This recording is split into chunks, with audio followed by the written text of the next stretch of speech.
Hello, and welcome to the XBP Global Fourth Quarter 2025 Financial Results Conference Call. At this time, all participants are in a listen-only mode. After the speaker presentation, there will be a question-and-answer session. To ask a question during the session, you will need to press star 11 on your telephone. You will then hear an automated message advising your hand has been raised. To withdraw your question, please press star 11 again. Please be advised that today's conference is being recorded. It is now my pleasure to introduce Head of Investor Relations, David Shamis. Thank you, and good afternoon, everyone. Welcome to XBP Global's Fourth Quarter and Full Year 2025 Earnings Call. Joining me are CEO Andrej Jonovic and CFO Dan Avramovich. Before we begin, please note that today's remarks may contain forward-looking statements, including statements regarding our future performance, outlook, and strategy. These statements are based on current expectations and assumptions and are subject to risks and uncertainties that could cause actual results to differ materially from those described. For a detailed discussion on these risks and uncertainties, please refer to our filings with the Securities and Exchange Commission, including our most recent annual report on Form 10-K, and our proxy statement and other filings with the SEC, copies of which are available on our investor relations website at investors.xbpglobal.com. In addition, during this call, we will reference certain pro forma and non-GAAP financial measures. Reconciliations of these non-GAAP measures to the most directly comparable GAAP measures are included in our earnings release and the appendix to our investor presentation, which are available on our investor relations website. With that, I'll turn the call over to Andrej. Good afternoon, everyone. 2025 was a defining year for us at XBP Global. Following our transformative acquisition of Accel Technologies BPA at the end of July, we focused on three key areas. One, integrating two platforms into one XBP Global and benefiting from resulting synergies. Two, voluntarily disrupting ourselves to become an AI-led company and benefiting from expanding margins.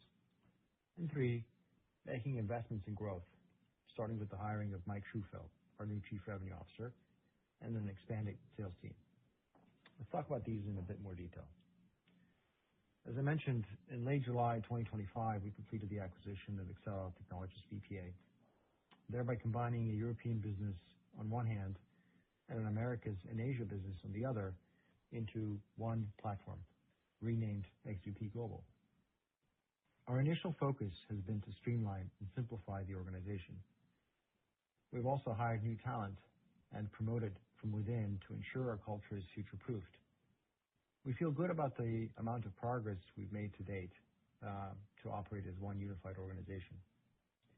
We've officially moved beyond the initial repositioning towards a focus on growth and building a sustainable long-term enterprise that is deeply embedded with our clients' evolving needs. We're focusing on mission-critical outcomes and incorporating AI responsibly. There are two key points I would like to make with respect to AI as we see it. One is human accountability, and the other is governance, and I will address this in more detail over the course of the call. We're spending a considerable amount of time disrupting our legacy workflows. A lot of the disruption is impacting our technology teams and their way of operating as we move from traditional SDLC to AI-driven SDLC. At the same time, I would like to say that disruption is ultimately function agnostic. Everyone in our company is expected to augment AI to deliver more to themselves.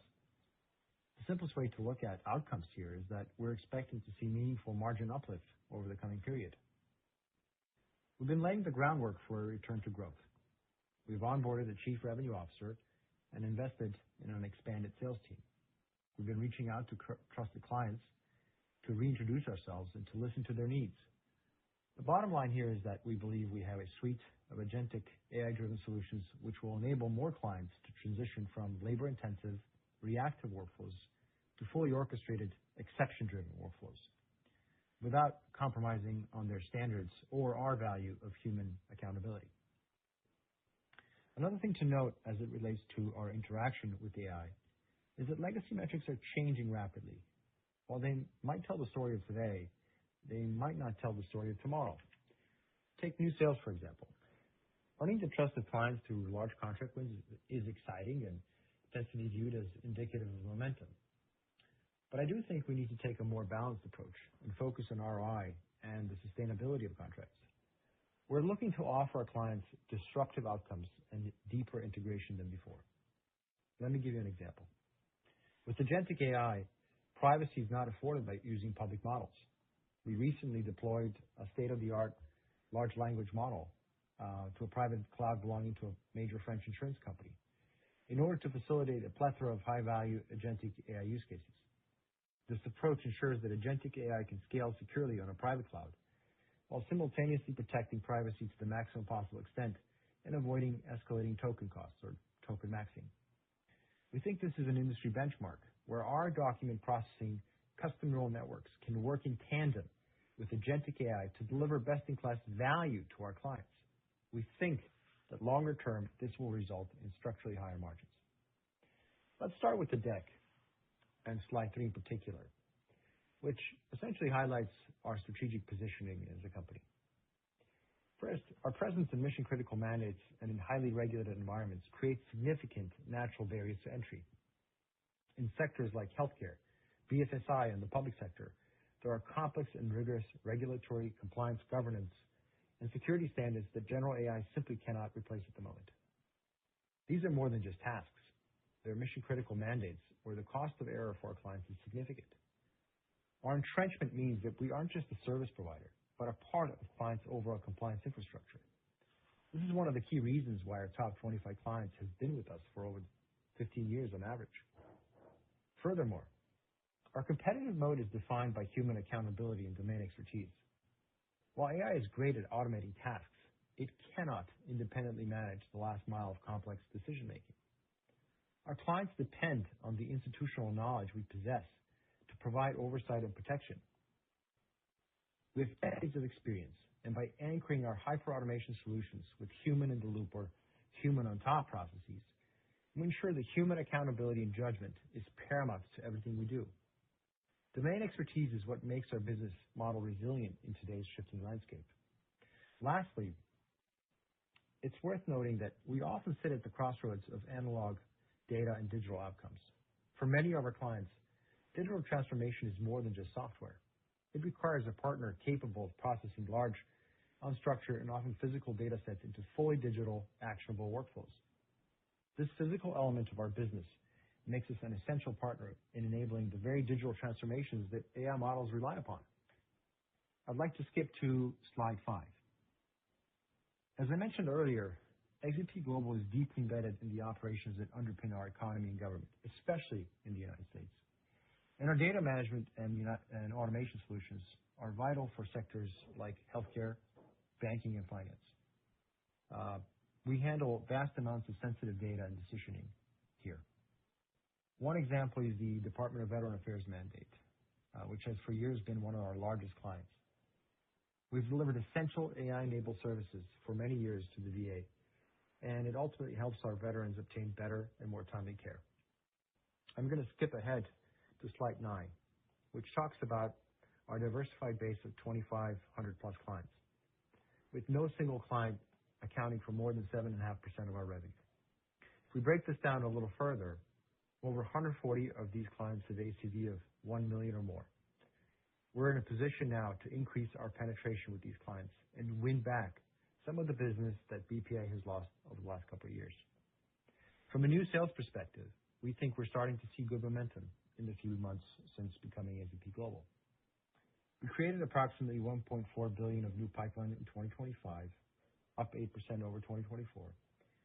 And in the full year, we closed nearly 300 million of TCV, with approximately 100 million of that coming in just the fourth quarter. That said, the sales cycles do remain long. Headwinds from broader macroeconomic environment is not making things easier for anyone. To summarize, 2026 will be a pivotal year for us. We expect to see further improvement in our margin, a substantial progression towards being an AI-led provider of mission-critical workflows. And we'll do our best to ensure we remain relevant for our clients and prospects. With that, I will now turn the call over to Dan Abramovich, our CFO. Thank you, Andre, and good afternoon, everyone. I will now walk you through our financial and operating results for the fourth quarter and full year 2025. My comments will primarily focus on pro forma results to reflect the combined operations of BPA and XBP Europe on an apples-to-apples basis, given continued complexity in the GAAP results, especially for full year numbers and any comparisons versus prior periods. Starting with slide 11. For the full year 2025, we had pro forma revenue of $879.6 million, which was down 13.6% year-over-year. The decline was primarily due to project completions and client exits, partially offset by new client additions. Like I talked about on our last quarterly call, the restructuring of BPA resulted in expected restructuring-related exits as customers were effectively forced to diversify some of their business away from us. Additionally, it means that for a large portion of the year, the company did not have a functioning sales funnel, which further impacted our ability to retain and win new clients. Post-acquisition, however, we have turned our sales engines back on and have been very focused on ROI in everything we do, which ultimately we think will be beneficial for us. Our pro forma gross margin was 21.9% for the year, which was an increase of 30 basis points year-over-year. This was primarily driven by a favorable sales mix, with our higher margin technology segment driving the overall gross margin lift. Our pro forma normalized EBITDA was $90.2 million, a decrease of 13.7% year-over-year, and our normalized EBITDA margin was flat versus last year at 10.3%. With regards to the operating cash flows, the post-transaction period was negatively impacted by the expected cash outflows related to the transaction and pre-petition liabilities, which were in excess of $21 million. Turning to slide 12. In the fourth quarter of 2025, we had total revenue of $207 million, a decline of 15.1% year-over-year, and our gross margin increased by 110 basis points year-over-year to 22.7%, driven by margin expansion in our applied workflow automation segment. Our normalized EBITDA was $19.2 million, a decline of 35% year-over-year. Again, the fourth quarter revenue and EBITDA declines can largely be attributed to the expected restructuring-related exits I just talked about, and were especially challenging on tougher comps from a year ago. Like Andre talked about in his opening remarks, we're starting to see some green shoots from a sales perspective, and this was evident in our bookings numbers in the fourth quarter. Let's start with our new TCV bookings. In the fourth quarter, this metric was up 53.2% year-over-year, more than double our new TCV bookings in the third quarter, and 68% above our new TCV bookings from the previous four-quarter average. With respect to our new ACV bookings, these were up 37.7% year-over-year, up 89% from the third quarter, and 47% above the previous four-quarter average. Now, as to why this sales velocity is not being reflected in our revenue performance, the direct answer is that we're currently in an air pocket. We're burning off legacy projects while new, higher value signings are still in the implementation lag, which can last anywhere from a few weeks to several months until that revenue and margin are recognized. That being said, we've seen a small uptick in our gross margins, which is a direct result of AI-enabled outcomes, but there is more work to do. Moving to slide 13, which reviews our segment breakdown. As a reminder, Applied Workflow Automation is our largest segment and contributes approximately 90% of our revenues. This segment includes the company's bills and payments, healthcare industry solutions, on-site enterprise solutions, integrated communications and enterprise legal management business units, which serve leading banks, payers and providers, utilities, as well as federal, regional, and local government entities. The technology segment focuses on the sale of recurring and perpetual software licenses, software maintenance and professional services, as well as hardware solutions and maintenance. While this segment only makes up about 10% of our revenues, it contributes approximately 30% of our gross profit, since the gross margin of this segment tends to be in the range of 55% to 65%. In the fourth quarter, the Applied Workflow Automation segment had a year-over-year revenue decline of 15.1% on a pro forma basis. Gross margins, however, increased by 140 basis points year-over-year and 110 basis points sequentially to 18.4%. Our technology revenue declined by 14.6% year-over-year, but increased 1% sequentially to $21.7 million. This decrease was primarily driven by the expected completion of several one-time projects and, to a lesser extent, the exit of certain clients. For the full year, our European region saw revenue growth of 4.7% year-over-year, driven by many of the initiatives and sales wins we experienced earlier in the year, offset somewhat by the completion of some projects and client exits. Our gross margins in Europe increased 130 basis points year-over-year to 28.1%, which is well above our consolidated gross margins of 21.9%. Again, this gross margin expansion was driven by execution of large-scale deals with high levels of automation, something we're working on executing across the combined company. This should serve as a blueprint for the direction we plan to take gross margins for XBP Global. With respect to margins, on slide 14, I'd like to point out the expansion of our gross margin despite the decline in revenue over the last few quarters. Our gross margins are up 200 basis points in the last 2 quarters as a result of a deliberate application of automation and focus on cost efficiency.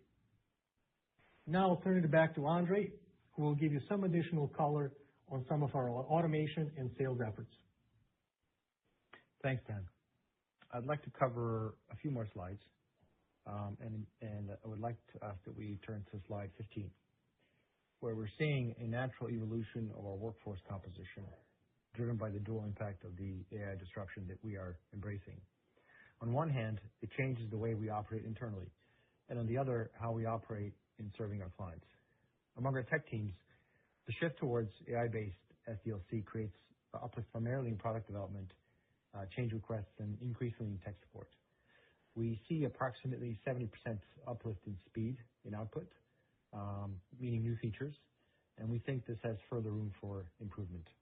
I want to draw your attention to a metric that separates us from the legacy BPA model, which is revenue per FTE.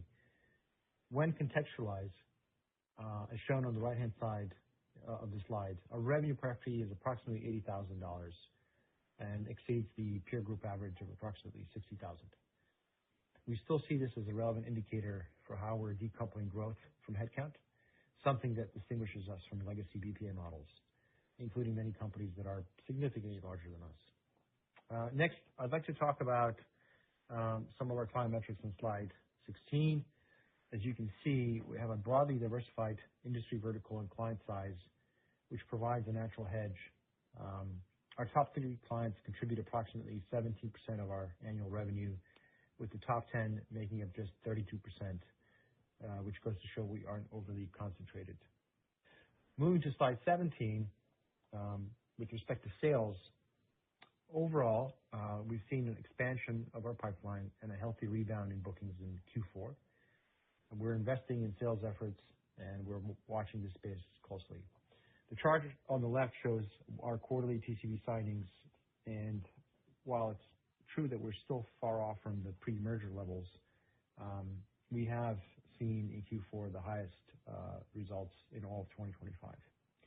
On the right-hand side, we show our new ACV signings by industry, and the key takeaway here is that our bookings are diversified and not overly focused in any one industry.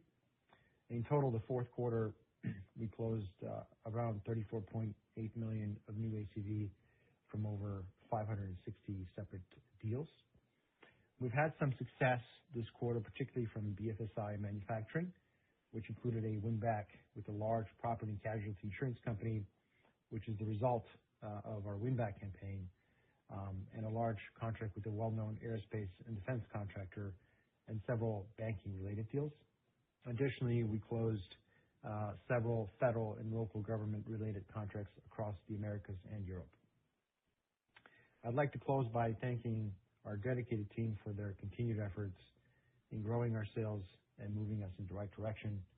And with that, I'll turn it over to the operator to open up for Q&A. Operator, please. Thank you. As a reminder, to ask a question, please press *11 on your telephone and wait for your name to be announced. To withdraw your question, please press *11 again. One moment, please.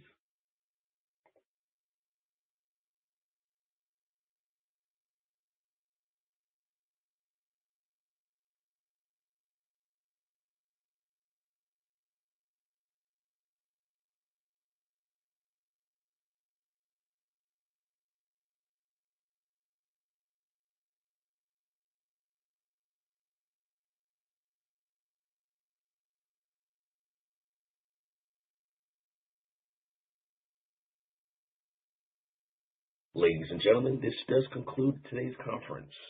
Thank you for participating, and you may now disconnect.